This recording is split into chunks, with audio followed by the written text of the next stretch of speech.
दोस्तों, विज्ञान हमारे जीवन को सरल बनाता है, लेकिन आज भी वैज्ञानिकों के पास में ऐसी कोई टेक्नोलॉजी नहीं है जो यह बता सके कि भविष्य में क्या होगा।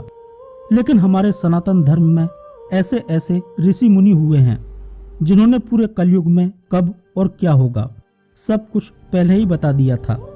इन्हीं में से एक थे स्वामी अच्युतानंद दास, जिनकी की हुई भविष्यवाणियां बिल्कुल सटीक साबित हो रही हैं। जैसे भगवान कल्कि किसके साथ में युद्ध करेंगे। इस आधुनिक युग में भगवान कल्कि घोड़ा और तलवार से कैसे युद्ध करेंगे। क्या सच में कल्कि जी का जन्म हो चुका है? तीसरा विश्व युद्ध कैसे होगा? कौन कौन से देश किस किस की तरफ से युद्ध करेंगे? और क्या हमारे ऋषि मुनियों ने कुछ गुप्त स्थान बनाए थे जो कि दुनिया की नज़र से छिपा कर रखे गए हैं? कहाँ पर रखे हुए हैं गुप्त ग्रंथ जिनमें सब कुछ लिखा गया है? आखिर कहाँ पर है वह स्थान? और क्या महाभारत का 18 दिन चला युद्ध अभी अधूरा रह गया है, जो कलयुग में कली युद्ध अर्थात तीसरे विश्व युद्ध के रूप में पूरा होगा? जानेंगे बहुत कुछ हैरान करने वाली बातें। इसलिए चैनल पर न्यू आए हैं तो प्लीज चैनल को सब्सक्राइब करके साथ में घंटी वाला बेल आइकन जरूर दबा दें, तभी आपको न्यू वीडियो का नोटिफिकेशन मिल पाएगा। तो चलिए दोस्तों, बिना टाइम को वेस्ट किए वीडियो को स्टार्ट करते हैं। दोस्तों, सबसे पहली बात जिसे लेकर बहुत से लोग कंफ्यूज हैं और वह यह है कि आखिर यह भगवान कल्कि किसके साथ में युद्ध करेंगे। तो आपकी जानकारी के लिए बता दूं कि भगवान केवल अपने भक्तों की रक्षा के लिए, पापियों अधर्मियों का विनाश करने के लिए और धर्म की स्थापना करने के लिए जन्म लेंगे।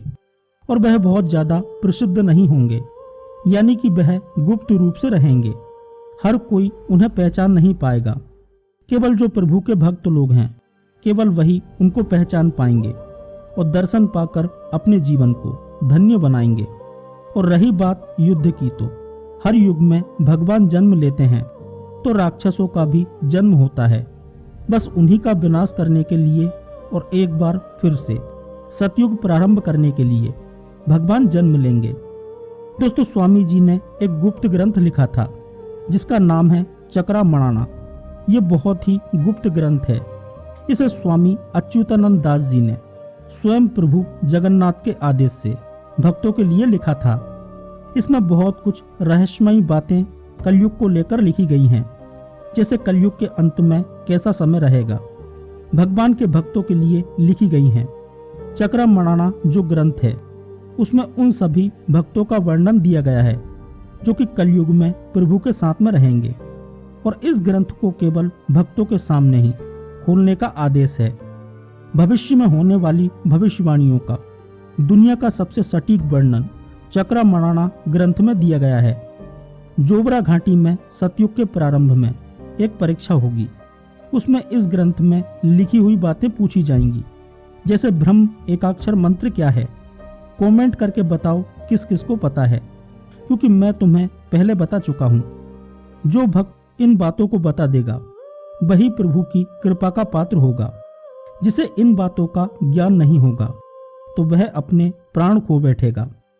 आगे गुरुदेव ने लिखा है कि उड़ीसा में गुप्त स्थान पर स्वामी अच्युतानंद दास का एक गुप्त भंडार गृह है, जिसमें लगभग 1,64,000 गुप्त ग्रंथ रखे हुए हैं, जिनमें कलयुग के लिए सभी ज्ञान की बातें लिखी गई हैं। इनमें भविष्य और भूतकाल के बारे में सब कुछ लिखा हुआ है। इन ग्रंथों की रक्षा स्वयं माता काली करती हैं। उन्होंने बताया है कि उत्तर दिशा में भयंकर युद्ध होगा, चारों ओर धुआं ही धुआं होगा, अर्थात या तो प्रदूषण बहुत ज्यादा बढ़ जाएगा या विश्व युद्ध के कारण भी चारों ओर धुआं ही धुआं फैल जाएगा। और बादलों से कीचड़ की बरसात के बारे में उन्होंने बताया है कि अंत समय आएगा, तभी इन ग्रंथों का प्रचार शुरू हो जाएगा। और दोस्तों, स्वामी जी की समाधि स्थल पर एक बरगद का पेड़ है। जब इस वृक्ष की डाली उनके सिर को छू लेगी, अर्थात जमीन से टकरा जाएगी, तो समझ जाना कि कलयुग का अंत होने वाला है तथा कल की अवतार भी हो चुका है।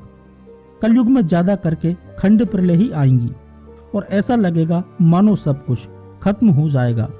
पर जब अंत होगा तो किसी को भी पता नहीं चलेगा कब क्या हो गया।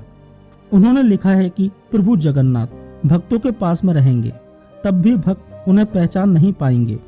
कहीं पर वह योगी बनकर रहेंगे, कहीं पर भोगी बनकर रहेंगे, कहीं सन्यासी बनकर, कहीं पागल बनकर, तो कहीं कुछ अलग अलग रूप बनाकर संसार में घूमते रहेंगे। वो अच्छे लोगों के साथ बातें करेंगे तो घुल मिल जाएंगे और मूर्ख लोगों को देखते ही वे वहां से निकल जाएंगे। कोई भी उन्हें पहचान नहीं पाएगा, सिर्फ भक्त लोग ही उन्हें समझेंगे और पहचानेंगे, क्योंकि मिलेच्छ लोग तो मोह माया और धन संपत्ति में उलझे हुए हैं। आगे उन्होंने लिखा है कि बड़चड़ा और छतिया उड़ीसा में 2 स्थान हैं, दोनों पास में ही हैं और दोनों के बीच में बहुत सारे भक्त गुप्त रूप से निवास करते हैं। और छतिया में जो अमरावती है, वहां से एक गुप्त सुरंग निकली है जो जलूका पर्वत तक जाती है। उसी पर्वत में 752 गुफाएं हैं। उसमें से एक गुफा में स्वयं मणि नाग निवास करती है और इस पर्वत के नीचे एक नदी बहती है। उसमें कभी कभी पानी पीने आती है और पानी पीकर चली जाती है।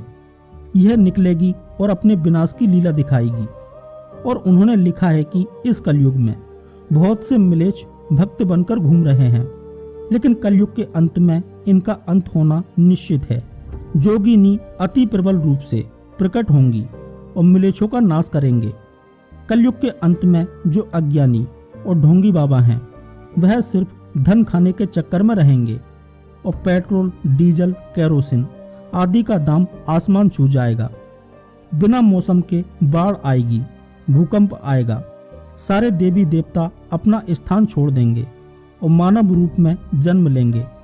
और उन्होंने बताया है कि गजपति जी का 64 अंक स्टार्ट हो चुका है और 13 दिन का सेकंड वाला पक्ष भी जा चुका है। यह सभी लोग सामने नहीं आने वाले, लेकिन इनको सत्य फिर से प्राप्त होगा और यह लोग कल की संहार लीला में अपना योगदान देंगे। 2022 से इस पृथ्वी पर अति प्रबल खंड प्रलय स्टार्ट होने वाला है और विज्ञान भी इस बात को मानता है कि पृथ्वी एक ना एक दिन नष्ट हो जाएगी। इसलिए वैज्ञानिक दूसरे ग्रहों पर जीवन की तलाश कर रहे हैं और धनी लोग चांद और मंगल पर जाने का सोच रहे हैं। लेकिन हमको यह नहीं पता कि हमने पृथ्वी को बिगाड़ा है तो यह भी हमारा नाश करेगी। कितना भी बढ़ा लो विज्ञान को, सबकी सीमा है, लेकिन ब्रह्म की कोई सीमा नहीं है। विज्ञान की बनाई हर चीज की कोई ना कोई सीमा होती है, लेकिन परम ब्रह्म की कोई सीमा नहीं होती है। जिसने पूरी सृष्टि को बनाया, भला उसकी क्या सीमा होगी। आगे उन्होंने लिखा है कि जब पृथ्वी पर 7 दिन का अंधकार हो जाएगा तो जो लता है इसको आंखों में लगाया जाएगा, क्योंकि इसको लगाने के बाद में अंधकार में भी सब कुछ दिखाई देगा। और कोई यदि महाअक्षर का जप करके इसे आंखों में लगाएगा तो गुप्त अंधेरे में भी दिखाई देने लगेगा। सत्य, शांति, दया, क्षमा का पालन करो, प्रभु का निरंतर जाप करो और सनातन धर्म में जो नियम लिखे हैं उनका पालन करके अपना कर्म करो। आगे उन्होंने लिखा है कि मेरे जो भक्त हैं वह गुप्त रूप से जगह जगह पर रह रहे हैं। उनमें से कोई मजदूर का काम कर रहा है तो कोई कुछ कर रहा है, लेकिन उनके कष्ट जल्द ही दूर हो जाएंगे। और सभी भक्तों का वर्णन पवित्र ग्रंथ चक्रामणना में दिया गया है और उसमें उनका नाम, पता और सब कुछ लिखा हुआ है। यदि गुरु का ध्यान करोगे तो आने वाले संकट से तुम बच जाओगे। धूमकेतु की लगातार बरसात होगी। 2021 में भी कई जगहों पर अंतरिक्ष से छोटे मोटे पत्थर गिर चुके हैं, लेकिन यह तो अभी एक शुरुआत मात्र है। अभी तो बहुत कुछ होना बाकी है। आगे उन्होंने लिखा है कि जो भी मैंने मालिका में बताया है वह सब महागुप्त बातें हैं और केवल कलयुग के अंत समय के लिए मैंने भक्तों के लिए संभाल कर रखी हैं। घोर कलयुग में प्रबल से अति प्रबल खंड प्रलय होगा और 7 दिन तक घोर अंधकार छा जाएगा। तब पापियों का सर्वनाश हो जाएगा और 10 में से 6 खत्म हो जाएंगे, केवल 4 बचेंगे। और उसी समय नाउपाड़ ग्राम में एक भक्त रहते हैं जिनका नाम है परमुदास। इनका उदय उसी समय होगा। इस चक्रामणना ग्रंथ में 772 अध्याय हैं और यह गुप्त ग्रंथ है और उसमें गुप्त ज्ञान है जो केवल भक्तों के लिए स्वामी जी ने छिपा कर रखा है और अंत समय आने पर इसका प्रचार शुरू हो जाएगा। कई भक्त लोग चक्रामणाना को ढूंढते हुए इसका ज्ञान प्राप्त कर रहे हैं ताकि जोबरा घाटी में होने वाली परीक्षा को पास किया जा सके। एक दूसरे से मिल रहे हैं और आगे क्या होने वाला है इस विषय पर चर्चा कर रहे हैं और यह सब कुछ गुप्त रूप से हो रहा है। कोई इनके बारे में जान नहीं सकता। ये सभी अलग अलग रूप में घूम रहे हैं। जब भगवान कल्कि कलयुग का अंत करेंगे तब उनके साथ 12 गोपाल उनका मंत्री बनकर साथ देंगे।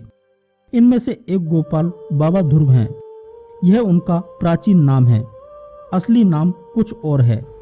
वह आज के कलयुग में भी मौजूद हैं और लगातार भगवान कल्कि का स्मरण करते रहते हैं। और रुसकुलिया नदी के पास में ये अंत समय में एक आश्रम बनाएंगे और इनके पास में बहुत सारी गुप्त विद्याएं होंगी और इनसे बहुत सारे भक्त जुड़ेंगे।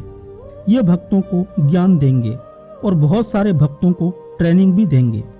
इस घोर कलयुग में होने वाली प्रलयों से कैसे बचें और कैसे इस कलयुग की अंतिम परीक्षा पास करना है यह भी बताएंगे। और वह अकेले ही सारे काम करेंगे और अकेले ही घूमते रहेंगे। आज के बाबाओं के जैसे नहीं रहेंगे कि साथ में 2-4 सिक्योरिटी गार्ड लेके चलें। और जो ध्रुव बाबा जी हैं वह स्वामी जी की आत्माओं में से एक आत्मा होंगी, अर्थात गुरु जी के परम शिष्य होंगे। और जब अंत समय आएगा तभी इनकी लीला प्रकाश होगी। और जोबरा घाटी में एक देवी हैं, उनकी पूजा करने के लिए जाते हैं। उन्हीं माताजी के आदेश से वह भक्तों को समस्या का हल प्रदान करते हैं।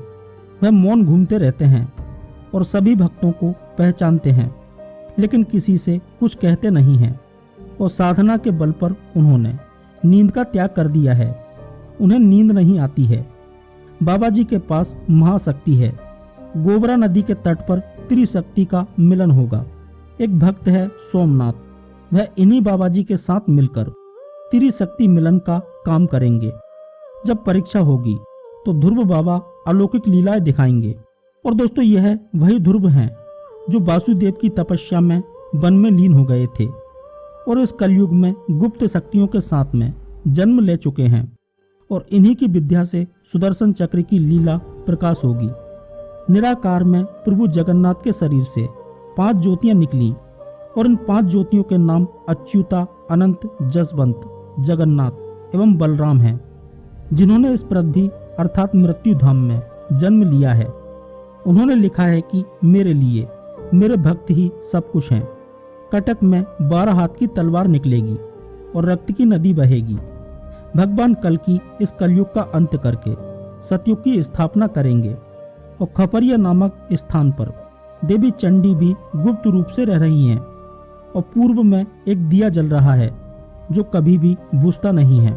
पृथ्वी, आकाश सब रंगीन दिखेगा और सब एक होकर प्रभु को स्मरण करेंगे।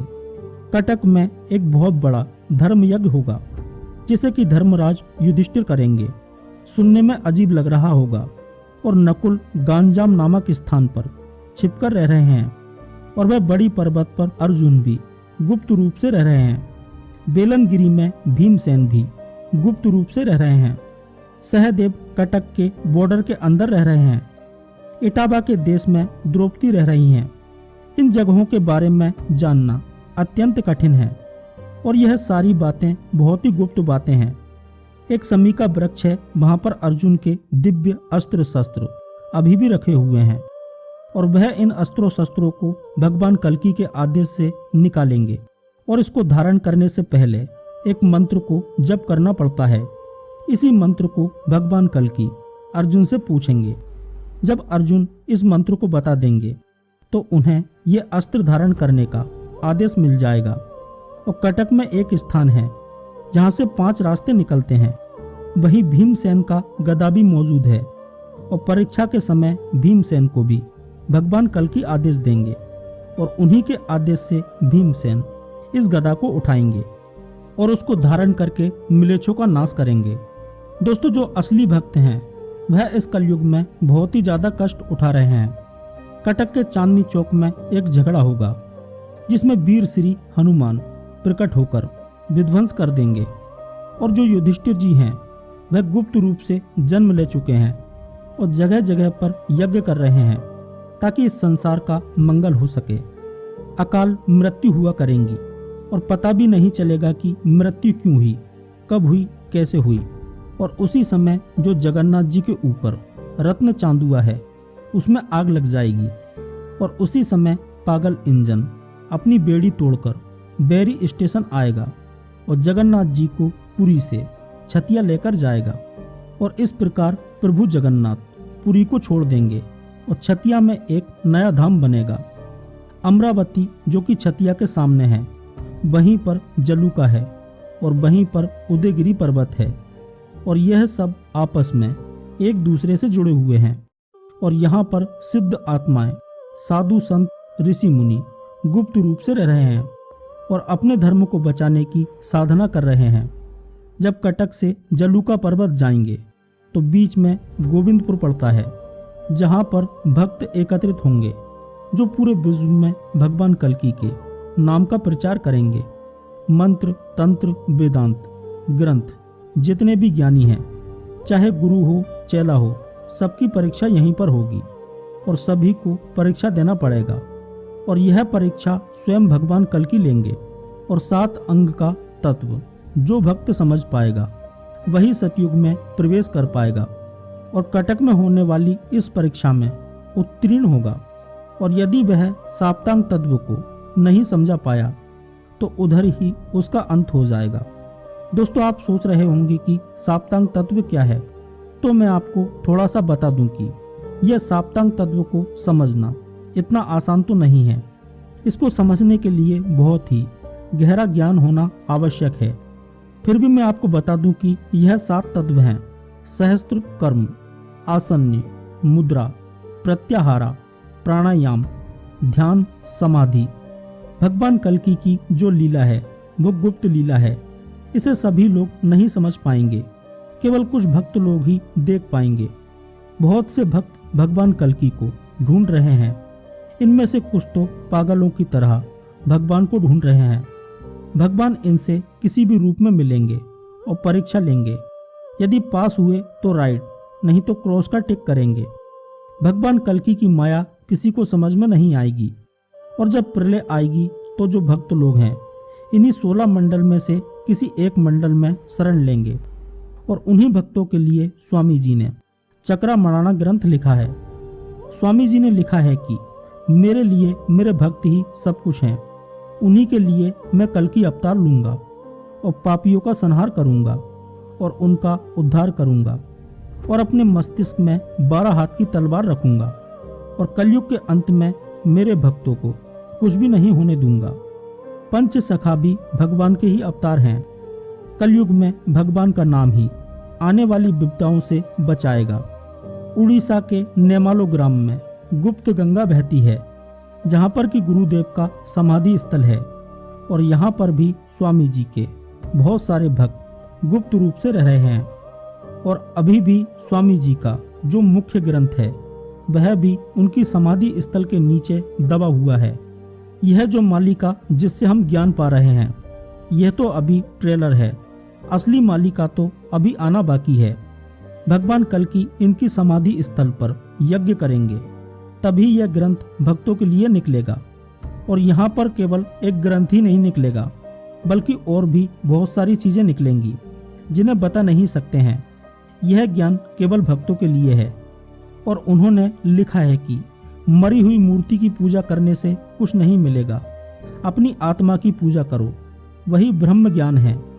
अपनी आत्मा और अपने मन को समझो, इन्हें एक कर दो, तभी तुम कलयुग के अंत का कारण समझ पाओगे और आगे आने वाली जो समस्या है उसके बारे में भी ज्ञान प्राप्त कर पाओगे और स्वामी जी की मालिका को भी समझ जाओगे, नहीं तो भटकते रहोगे। और जिसके हृदय में सत्य, दया और क्षमा नहीं है वह मालिका के वचन सुनने के बाद भी तर्क करता रहेगा, प्रश्न करता रहेगा, मजाक उड़ाता रहेगा और ऐसे ही भटकते भटकते मृत्यु को प्राप्त हो जाएगा। भक्त लोग भी भटक रहे हैं और मूर्ख लोग भी भटक रहे हैं।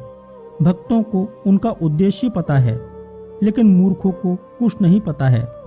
लेकिन भक्त लोग ब्रह्म ज्ञान को प्राप्त करके सतयुग में प्रवेश करेंगे। उड़ीसा के अटरी में एक नीम का पेड़ है, उससे गाय का दूध निकलता है।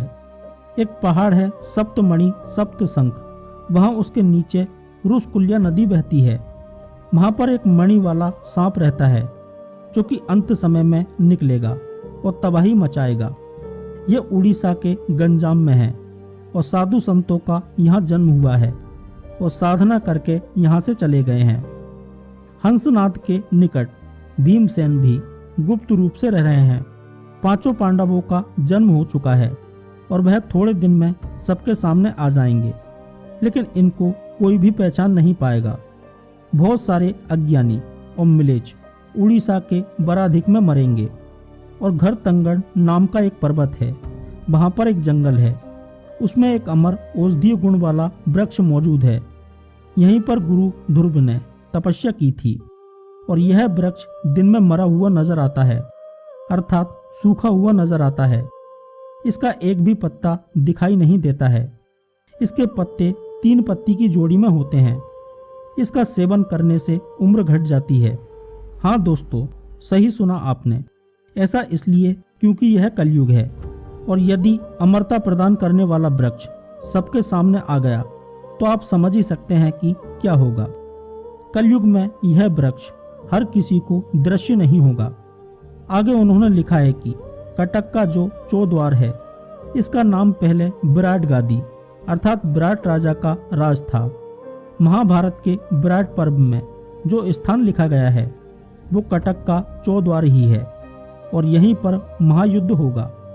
यहीं पर अस्त्र शस्त्र द्वापर युग से जमीन के अंदर दबे हुए हैं और यहीं पर केला नामक स्थान है। यहीं पर तोप और बम की गर्जन होगी। आगे उन्होंने लिखा है कि आधुनिक युग में इंसान वेदों के ज्ञान को भूल जाएंगे, अर्थात सत्य ज्ञान ब्रह्म ज्ञान को भूल जाएंगे और चंद्रमंडल में प्रवेश करेंगे और छाती पीटेंगे कि देखो देखो, हमने चंद्रमंडल में प्रवेश कर लिया है। लेकिन जितने भी वैज्ञानिक यंत्र हैं सब काम करना बंद कर देंगे और केवल हरि का चक्र ही घूमता रहेगा। काल का चक्र भी शून्य में घूमता रहेगा और पापियों का संहार करता रहेगा। और दोस्तों, मैंने पिछले एक वीडियो में बताया था कि 13 मुस्लिम राष्ट्र और चाइना भारत पर मिलकर हमला कर देंगे, तो इसमें इनको भगवान कल्कि के द्वारा संहार किया जाएगा और इनको बुरी तरह से नष्ट कर दिया जाएगा। और इस युद्ध के बाद जहां जहां जिस जिस देश में हिंदू बचे रहेंगे उन सबको भारत देश में लाया जाएगा। उन्होंने कलयुग के विषय में बताया है कि पूर्व से सुनामी आएगी और मानव डर और भय में अपनी जिंदगी बिताएंगे और अंत से पहले सबसे पहले किसानों का अंत होगा और इसके बाद में जो धनी लोग हैं उनका नाश होगा। फिर इसके बाद में राजनीतिक लोग मारे जाएंगे। और दोस्तों, यह सिर्फ पापी और अधर्मी लोगों के साथ में होगा। जो कि धर्म के रास्ते पर नहीं है वह मारे जाएंगे। जो धर्म के रास्ते पर हैं उन्हें डरने की जरूरत नहीं है।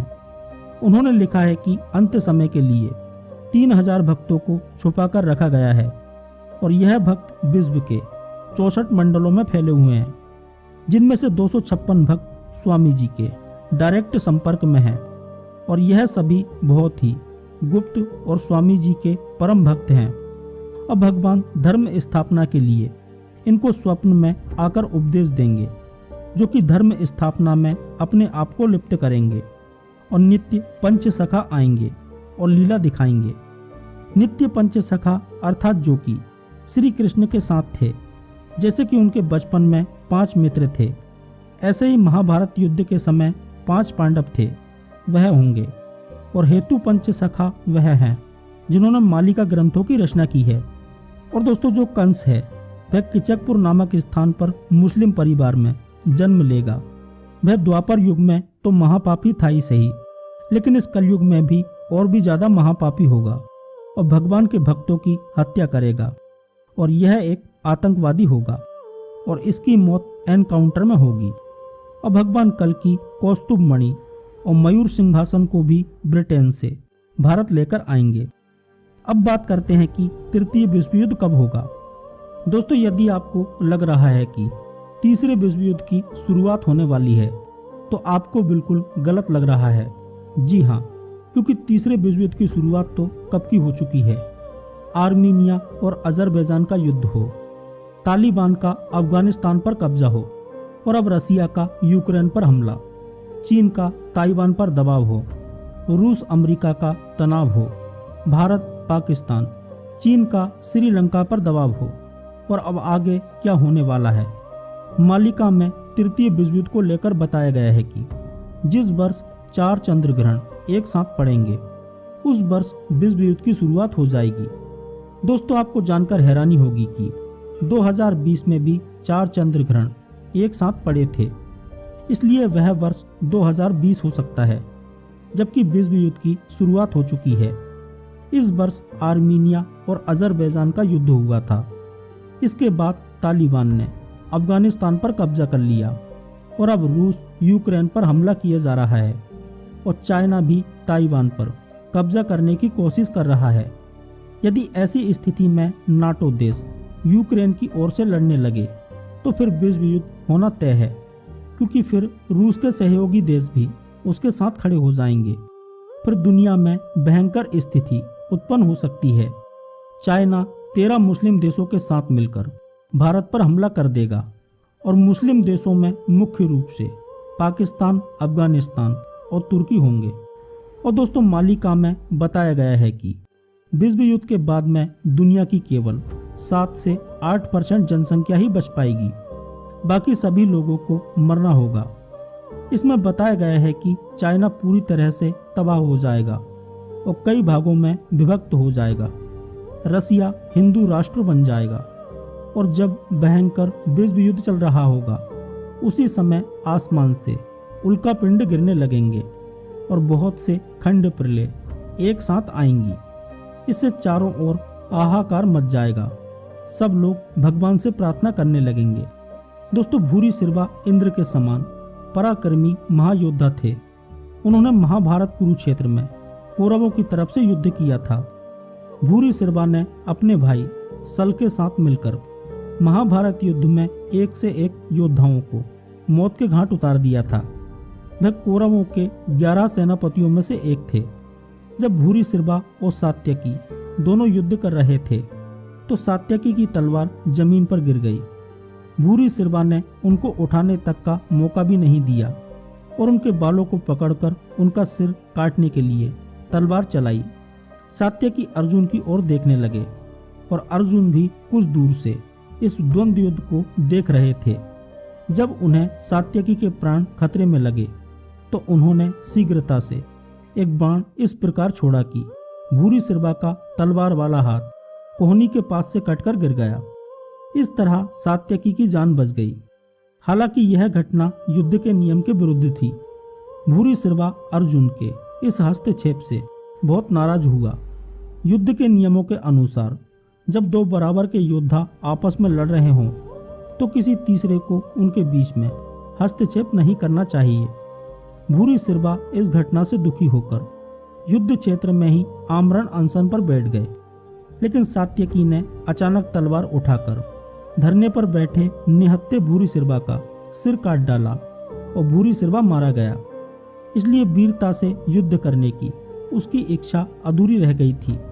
और मालिका में बताया गया है कि कली युद्ध अर्थात तीसरे विश्व युद्ध में भूरिश्रवा का जन्म चाइना में होगा और वह चाइना की तरफ से युद्ध करेगा और भारत के विपक्ष में रहेगा।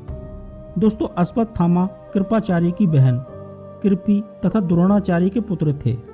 महाभारत के युद्ध में इन्होंने भी कौरवों की तरफ से युद्ध किया था और उन्होंने युद्ध में ब्रह्मास्त्र का प्रयोग कर दिया था और वह इसे वापस नहीं ले सका था। इसलिए भगवान कृष्ण ने अश्वत्थामा को श्राप दिया कि तुम अमर रहोगे और हर बुराई में, अंधकार में, रोग में तुम्हारा निवास होगा। तुम्हारे शरीर में कोढ़ होगा और तुम्हारा शरीर कट कट कर गिरेगा, परंतु तुम्हारी मृत्यु नहीं होगी। तुम जीवन पर्यंत असहनीय पीड़ा का अनुभव करोगे। और दोस्तों, इस शाप का कारण यह था कि पांडवों ने छल पूर्वक अश्वत्थामा के पिता का वध कर दिया था। इसी का बदला लेने के लिए अश्वत्थामा ने रात में सोते हुए पांडवों के 5 पुत्रों को पांडव समझकर उनका सिर काट दिया था। जब अर्जुन उनके पीछे भागा और वार करने लगा तो उसने ब्रह्मास्त्र का प्रयोग कर दिया था। अपने बचाव में अर्जुन ने भी ब्रह्मास्त्र का प्रयोग कर दिया था। ऋषि मुनियों के अनुरोध पर अर्जुन ने तो अपना ब्रह्मास्त्र वापस ले लिया था, लेकिन अश्वत्थामा ब्रह्मास्त्र को वापस नहीं ले सका था। उसने ब्रह्मास्त्र अभिमन्यु की विधवा उत्तरा की कोख में उतार दिया था, लेकिन श्री कृष्ण अपनी शक्ति से उसकी कोख को बचा लेते हैं और अश्वत्थामा को श्राप दे देते हैं।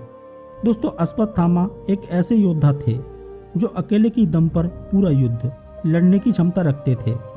पूरे महाभारत युद्ध में उन्हें कोई हरा नहीं पाया था। वो भी अमर हैं। आज भी भारतों के जंगल में अश्वत्थामा को देखे जाने की घटनाएं दर्ज की जाती हैं। कभी उसे मध्य प्रदेश के जंगलों में देखा गया तो कभी उड़ीसा और कभी उत्तराखंड के जंगलों में। अश्वत्थामा आज भी जीवित हैं और वह कल्प के अंत तक जीवित रहेंगे।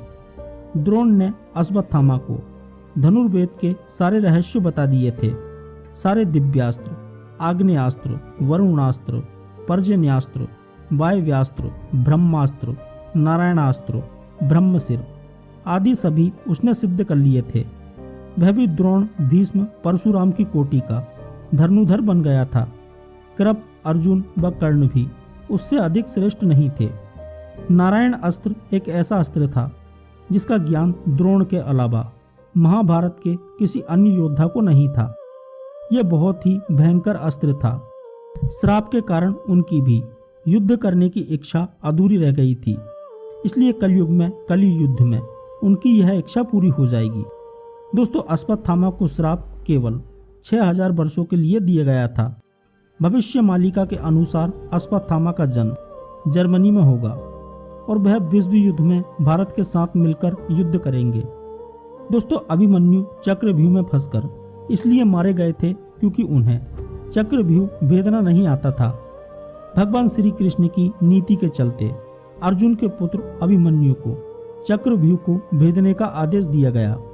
ये जानते हुए भी कि अभिमन्यु चक्रव्यूह को भेदना तो जानते हैं, लेकिन उससे बाहर निकलना नहीं जानते। अभिमन्यु के चक्रव्यूह में जाने के बाद उन्हें चारों ओर से घेर लिया गया। घेरकर उनकी जयद्रथ सहित 7 योद्धाओं के द्वारा निर्मम तरीके से हत्या कर दी गई थी, जो कि युद्ध के नियमों के विरुद्ध था। कहते हैं कि श्री कृष्ण यही चाहते थे, जब नियम एक बार एक पक्ष तोड़ देता है तो दूसरे पक्ष को भी इसे तोड़ने का मौका मिल जाता है। लेकिन दोस्तों, मालिका के अनुसार अभिमन्यु का जन्म अमेरिका में होगा और तीसरे विश्व युद्ध में अर्थात कली युद्ध में वह भारत की तरफ से युद्ध करेगा। दोस्तों, बालाजी के बारे में तो आप सभी अच्छे से जानते ही हैं। वह चिरंजीवी हैं और भारत में एक गुप्त स्थान पर रह रहे हैं और कलयुग में कली युद्ध में दुश्मनों को धूल चटाएंगे। दोस्तों, बर्बरीक के लिए 3 बाण ही काफी थे, जिसके बल पर वे कौरवों और पांडवों की पूरी सेना को समाप्त कर सकते थे।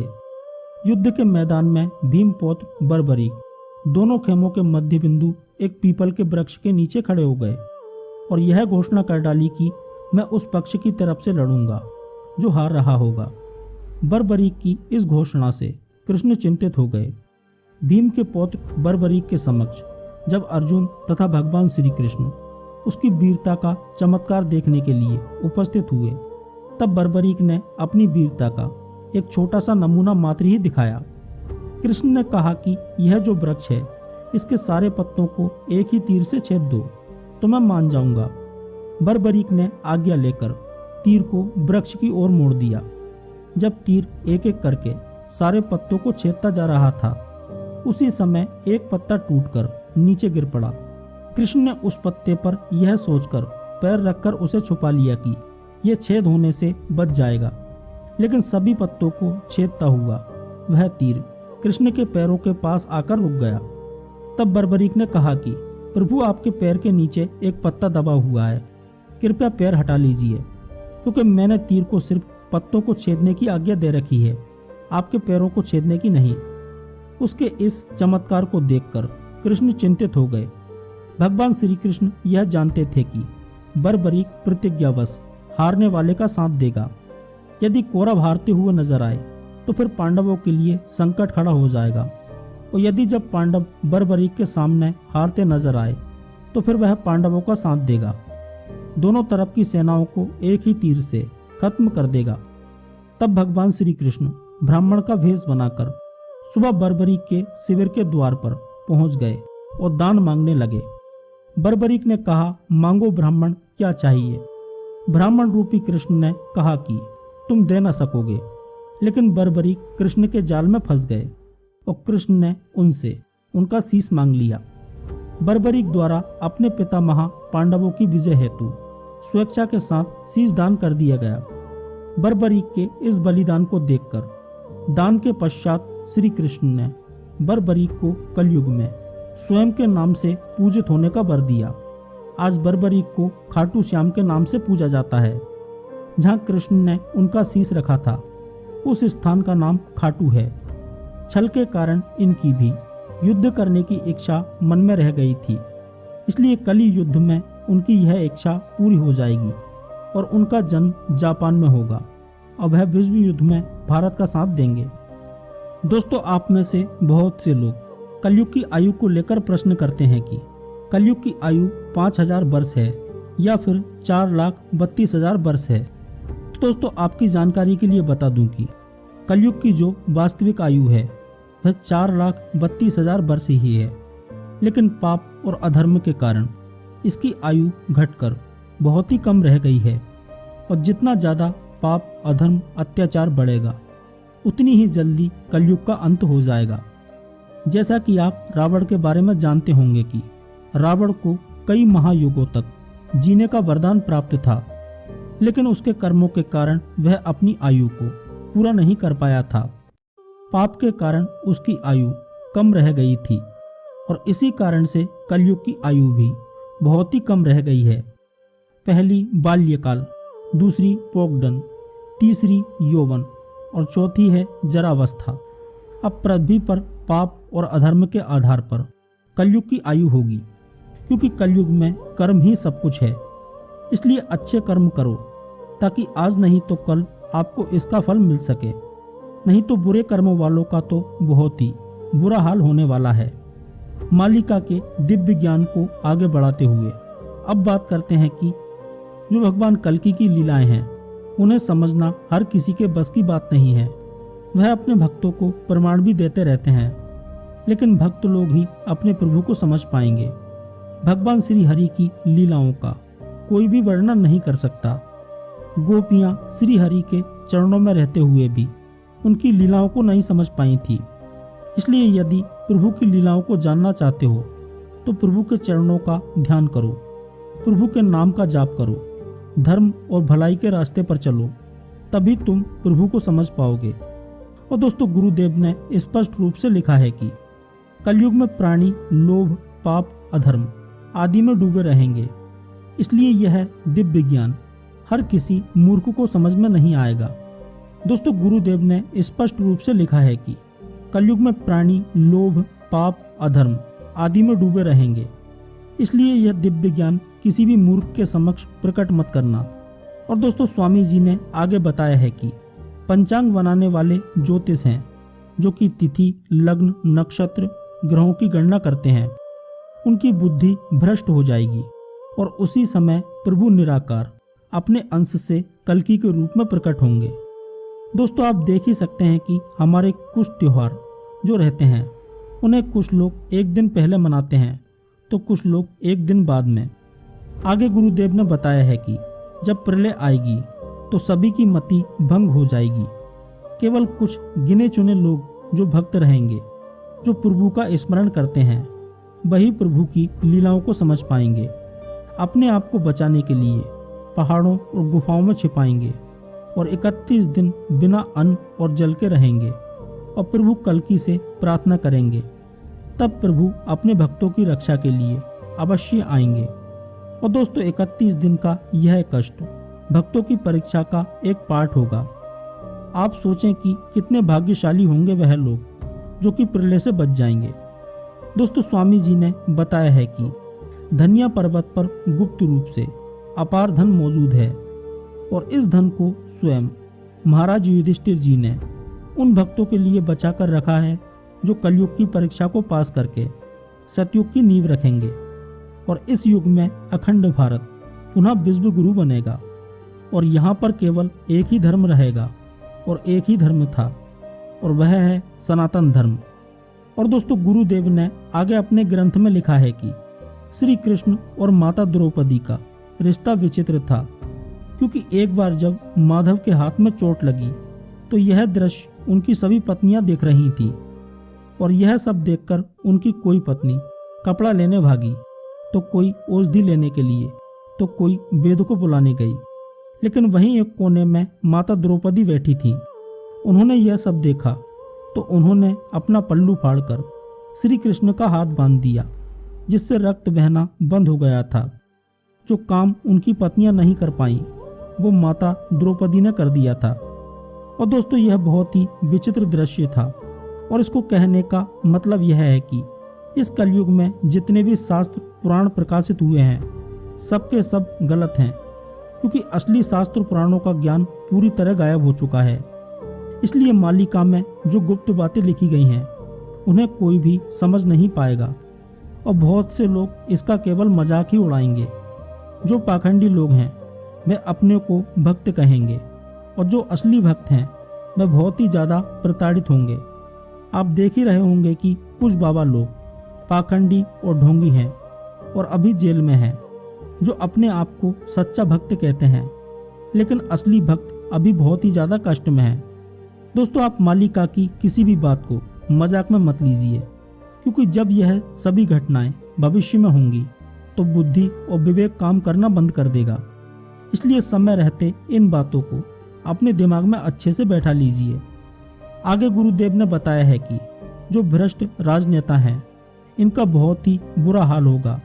कोई बीमारी से मरेगा, कोई पागल हो जाएगा, कोई परिवार सहित दुर्घटना में मारा जाएगा। इन सब चीज़ों की शुरुआत भी हो चुकी है। दोस्तों, कलयुग के लोग काम वासना में ज़्यादा डूबे रहेंगे और कलयुग में कोई कितना भी धन कमा ले, लेकिन उसको कम ही लगेगा। और दोस्तों, स्वामी जी ने यह भी बताया है कि देश के अंदर ही अंदर भयंकर युद्ध होगा, जिसमें चारों ओर लाश ही लाश होंगी और भयंकर स्थिति उत्पन्न होगी। भारत में एक बार फिर से कुछ समय के लिए मुगल शासन होगा और इसमें शासन करने वाले बाहर से नहीं होंगे, बल्कि देश के अंदर से ही होंगे और इनकी लड़ाई को गजवाए हिंद कहा जाता है। आप समझ ही सकते हैं कि यह युद्ध किसमें होगा। आगे स्वामी जी ने बताया है कि रात में एक राजा को विचित्र प्रकार के डरावने सपने आएंगे।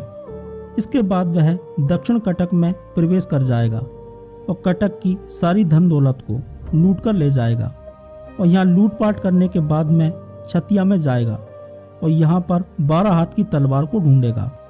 12 हाथ की तलवार अर्थात भगवान कल्कि के 12 हाथ अर्थात 12 गोपाल, जो कि सृष्टि के प्रारंभ में मौजूद हैं और सृष्टि के अंत तक रहेंगे। इनके पास सृष्टि की शुरुआत से अंत तक का सभी ज्ञान है। यही पृथ्वी के असली इल्यूमिनाटी हैं। और दोस्तों, यह 12 गोपाल भगवान विष्णु के 12 अंश हैं और जब कोई भी अवतार होने वाला रहता है तो यह गोपाल पहले से ही जन्म लेकर धर्म स्थापना के कार्य में भगवान की मदद करते हैं। यह राजा पूरे भारत पर आक्रमण करेगा और इसे अपने कंट्रोल में कर लेगा। हस्तिनापुर पर भी अपना कब्जा कर लेगा। और दोस्तों, कुछ ही दिनों में यह सब कुछ होने वाला है। जब यह राजा भारत पर आक्रमण करेगा तो स्वयं प्रभु कल्कि शून्य से प्रहार करेंगे।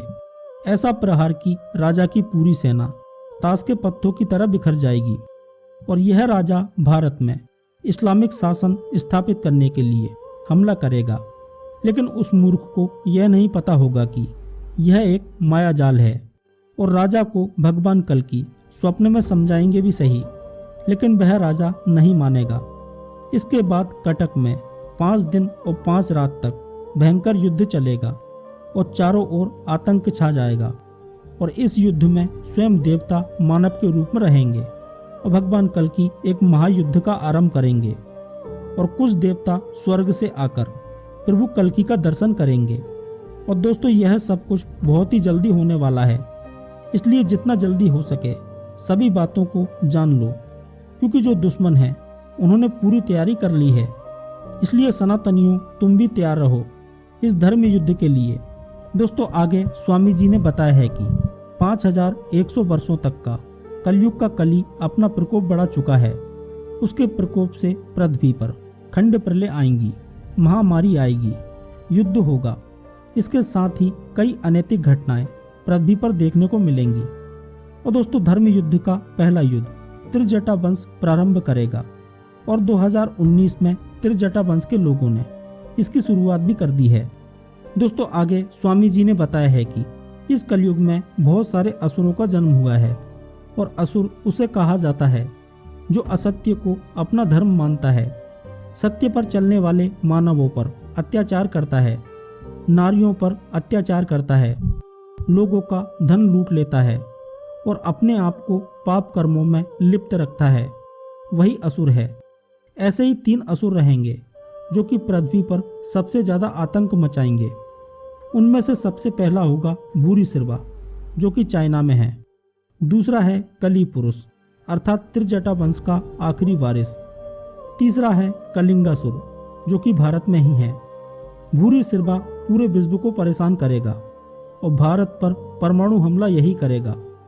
और त्रिजटा वंश का जो शहजादा है वह सनातनियों के लिए बहुत ही खतरनाक चाल चल रहा है और जल्द ही पूरे भारत पर कब्जा करने वाला है। तीसरा है कलिंगासुर जो 21 सालों से कलिंग राज पर शासन कर रहा है और अपने आप को प्रकाशित भी कर चुका है। इसने पूरे राज्य को बर्बाद कर दिया है और स्वयं भगवान जगन्नाथ के ब्रह्म ज्ञान को चुराने का प्रयास भी कर चुका है और कई सारे मंदिरों को तोड़कर मदिरालय बना चुका है। छोटे छोटे बच्चों को मदिरा पान सिखा रहा है और फिर भी उनको गुंडा बनाकर अपनी गद्दी को बचा रहा है। और यदि कोई भी इनका विरोध करता है तो उसे गायब कर दिया जाता है। और दोस्तों इन तीनों राक्षसों को जो शक्ति प्राप्त होती है वह कली राक्षस के द्वारा प्राप्त हो रही है। और कली जंगलों में अभी भी तपस्यारत है और उसने अपने आप को और भी शक्तिशाली बना लिया है। और दोस्तों कली कोई सामान्य पुरुष नहीं है, वह बहुत ही बलशाली है और चारों युगों से तपस्या करके इसने सारी सृष्टि को कंट्रोल में कर लिया है। इसको हराना हर किसी के बस की बात नहीं है। इसका नाश करने के लिए स्वयं भगवान विष्णु कल के अवतार में प्रकट होंगे। और दोस्तों इन असुरों से बचने के लिए सभी को सत्य और सनातन धर्म का पालन करना चाहिए, भक्ति के मार्ग पर चलना है, तभी हम इस कली को हरा पाएंगे। दोस्तों आगे स्वामी जी ने ब्रह्म ज्ञान के बारे में बताया है जो कि इस सृष्टि में बहुत कम लोगों को पता है। इस ज्ञान को प्राप्त करने के बाद एक भक्त नरक से भी भयभीत नहीं होता है। दोस्तों जो ब्रह्म है वह महाशून्य में अनादि मंडल में मौजूद है और शून्य में समाधि लेकर शून्य में ही खेलता रहता है। और यह ब्रह्म एक बिंदु के समान है और सप्त सिंधु के जल में मौजूद है। ऋग्वेद में सप्त सिंधु के बारे में बहुत कुछ बताया गया है। इस सृष्टि के आरंभ के पहले पूरा संसार, पूरी सृष्टि जलमग्न रहती है, सप्त सिंधु के जल से भरा रहता है। इस सप्त सिंधु के जल में शून्य में ब्रह्म मौजूद रहता है। यदि तुम ब्रह्म की शक्ति में लीन हो जाते हो तभी तुम्हें जीवन जीने के लिए स्थल प्राप्त हो जाता है, नहीं तो जल के अंदर ही तुम डूब जाओगे, अर्थात माया में डूब जाते हो। ब्रह्म को देख नहीं सकते, उसे तो केवल महसूस किया जा सकता है। इसी ब्रह्म से त्रिबीज का तत्व निकलता है, हरे रामा कृष्ण। और त्रिबीज से 10 गुण और 10 लक्षण निकलते हैं और वह 10 गुण मत्स्य अवतार, कूर्म अवतार, वराह अवतार, भगवान नृसिंह अवतार, वामन अवतार, श्री राम अवतार, श्री कृष्ण अवतार, परशुराम अवतार, बुद्ध अवतार और कल्कि अवतार। दोस्तों आगे स्वामी जी ने अपने ग्रंथों में लिखा है कि योग माया का खेल स्टार्ट हो चुका है।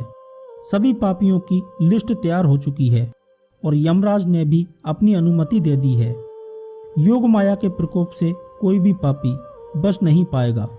और जो ढोंगी साधु बाबा पंडित हैं और जो इन ढोंगियों के अनुयायी हैं उनका अंत भी बहुत ही बुरे तरीके से होने वाला है। और जो कुछ लोग अपने आप को भगवान बताकर सरल लोगों को लूट रहे हैं, उनका भी अंत बहुत भयानक होने वाला है। और यह सब मेरी वाणी नहीं, बल्कि 500 साल पहले की पंच सखाओं की वाणी है। अहंकार करने वालों को नरक में भी जगह नहीं मिलेगी। धर्मद्रोही और देशद्रोहियों के कुल का विनाश हो जाएगा। और दोस्तों, स्वामी जी ने आगे बताया है कि जो बानर हैं वह बात करते हुए मिलेंगे। उन्हें आगे आने वाली प्रलय के बारे में पता होगा। बिल्लियां वेद पढ़ते हुए, प्रार्थना करते हुए मिलेंगी।